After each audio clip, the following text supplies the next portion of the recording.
Welcome back to the broadcast set just outside the winner's circle, everybody. Dave Little alongside Chairman and Chief Executive Officer of the Meadowlands, Mr. Jeff Gural. It's time for our yearly State of the Union Q&A. Jeff, how you doing today? So far, so good. All right, it's been a nice crowd here at the Hamiltonian, some wonderful weather. Let's get right into it, Jeff. We've written many a press release about how our races have seen more and more time on national television thanks to a three-pronged effort by the Meadowlands, NYRA, and last but not least, the folks at Fox Sports. You've been saying for some time now that we need national exposure. Now that we have it, is it taking us where we want to go? It's certainly helping. We'll see how to handle this on the Hamiltonian being on Fox Sports as a lead-in to the big race in Saratoga.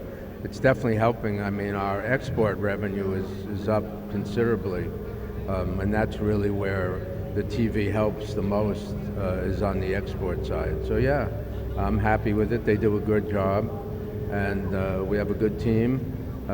Jessica does a good job, Gabe, and Acacia. I actually saw Acacia a couple days ago at Saratoga, and I thanked her, except I pronounced the name wrong, but other than that. That's not so bad, boss. That's not so bad. I tell you what, let's throw it to Ken Morgan for the post-parade of the fourth. More with Jeff Gural after the post-parade. And here they are for the Muscle Hill 3-year-old Colt and Gelding Trotters for $50,000, sponsored by T. Miller and Andy and Julie Miller.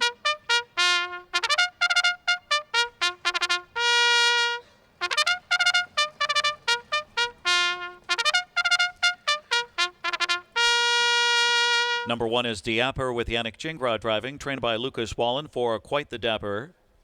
Dahlquist Hanover. Number 2, Todd McCarthy drives for Gary Murner Jr. and Gino Toscani. 3, Herodotus. It's Dave Miller. Ron Burke trains. Burke Racing Stable, Hatfield Stables, Weaver Buscemi. Scratch 4, Double Dippin' Sick. Kilmister, number 5, with Brian Sears. Marcus Melander trains for Courant Incorporated. Devilish Hill, number 6, with Andrew McCarthy. Lucas Wallen trains and co-owns with Shell Magna Anderson. The 7, Little Expensive, Andy Miller, Julie Miller, Andy Miller Stable, Daniel Plouffe and Gene Galen. And the 8, Gimont with Tim Tetrick for Mark Stacy, Hudson Standardbred Stable Incorporated, Dale Larson and Stephen Downey. It's the Muscle Hill, Race 4, Exacta, Trifecta, Superfecta, Pick 3, and we're on the 5 here. Kilmister, last year's Peter Hutton Memorial winner, who suffered the post-10 blues in his Hambo elimination, just missed in the Dancer for post-8. And again, stands out here at 3-5, 5, 6, 8.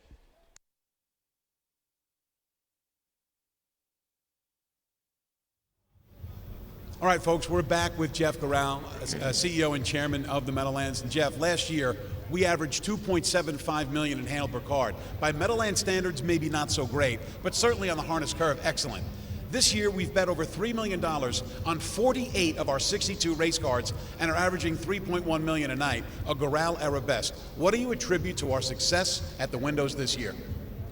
Well, I think that, full fields help. I think the fact that Pompano is no longer around in the winter added to the fact that we had full fields. That's the key. I mean, you don't have to be a genius. People are going to bet more on a 10-horse race than a 6-horse race.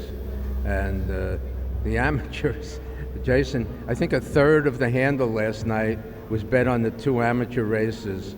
So that's kind of amazing. They put on a good show. I get complaints from my superstar handicappers, but the average handicapper seems to like it. So, but the full fields makes a big difference. We have less favorites than some of the other tracks. The smaller tracks, chalk is much more prevalent. Yeah, it is true that your fans would rather bet a big field of moderate horses than a short field of really good ones. Now, you decided to discontinue the Peter Houghton and the Jim Doherty here at the Big M and replace it with a pair of New Jersey Sire Stakes finals. Why was that move made? Very simple. We thought it was important to start the Jersey Sire Stakes 2 weeks later than we were, to give those horses a little better chance to qualify. The trainers don't have to rush as much. So it was purely designed to help the Jersey sired horses, and we felt that Peter Houghton would do better actually elsewhere, and I think it got more Now, we were getting 7, 8 horse races, so I think it was the right move, and I think it's helped the Jersey bred horses.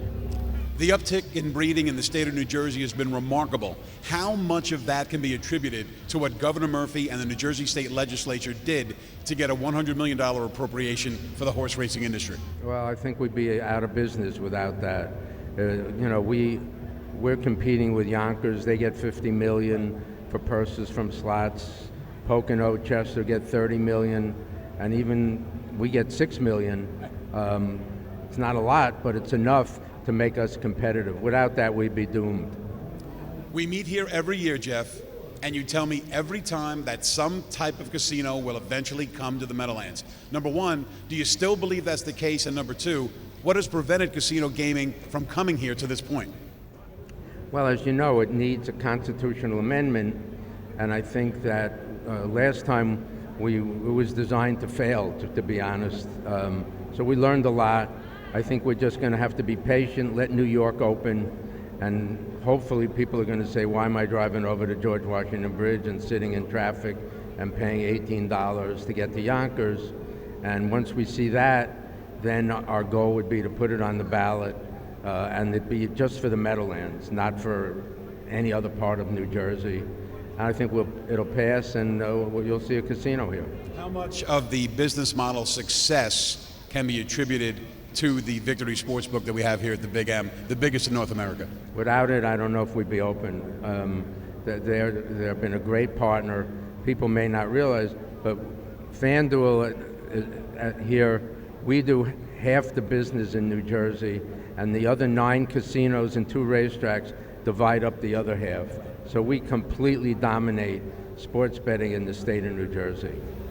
Lastly, you're one of the owners of Bond in today's Hambletonian Oaks for $500,000. You got to be excited, no? I wish you hadn't asked me that. Honestly, I think Bond will be first or last. Right. If Bond is on her game, she'll beat these horses. And if the last race took too much out of her, getting to the quarter in 25-4, it's a hot day, then I think we're in trouble. So, honestly, I don't feel much pressure because, she had won, I think, 9 or 10 in a row, and now she's lost 2 in a row. We were lucky to make the final. If there was another horse that broke at the wire, we would have been 6th. So we're lucky to be in the final. So whatever happens, happens. I mean, she's a great horse, but, last 2 weeks she's gotten roughed up, and hopefully Aki can race her from behind and see what happens. All right, Jeff. Well, lots of good luck to you in today's Hambletonian Oaks, and thanks so much, as always, for spending a few minutes with us. Happy to be with you, Dave. Thanks. All right.